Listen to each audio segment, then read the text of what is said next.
যে অ্যাকাউন্টে ট্রেডিং করলে মাইনাস হচ্ছে তাহলে ধরো ফান্ড 100 টাকা ট্রেডিং করলে 100 টাকার ওখানে মাইনাস হয়ে যাচ্ছে, আর উঠে গেলে ওটা 100 টাকাই রয়ে যাচ্ছে।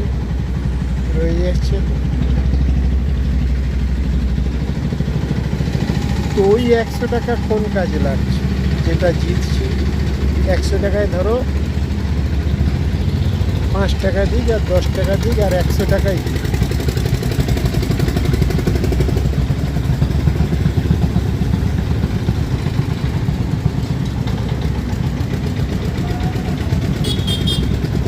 সেই টাকাটা ফান্ডে রিটার্ন চলে আসছে, প্লাস হয়ে থাকছে। আর মাইনাস হলে মাইনাস হয়ে যাচ্ছে।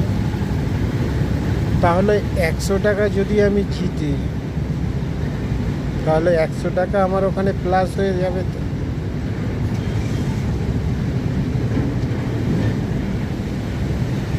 মাইনাস যেমন হচ্ছে 100 টাকা,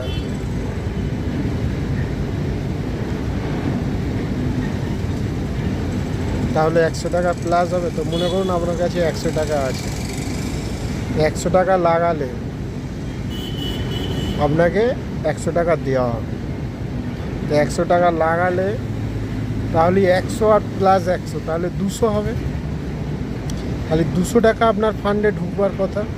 100 টাকা যখন মাইনাস হচ্ছে তাহলে ওর সঙ্গে প্লাস আরও 100 ঢুকবে, কারণ আপনি 100 টাকা দিয়েছেন আর ওনারা 100 টাকা যদি যেতে 100 টাকা দিয়ে দেবে, মানে 100 দিলে 100, তাহলে ডবল টাকা। তাহলে ওখানে 200 অ্যাড হবে। তো কিন্তু অ্যাডটা হচ্ছে কোথায়?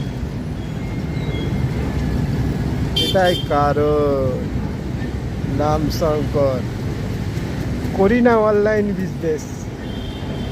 তবে কিছু ভুলগুলো যে জানিয়ে দিচ্ছি যে ভিখারি হচ্ছে কিনা।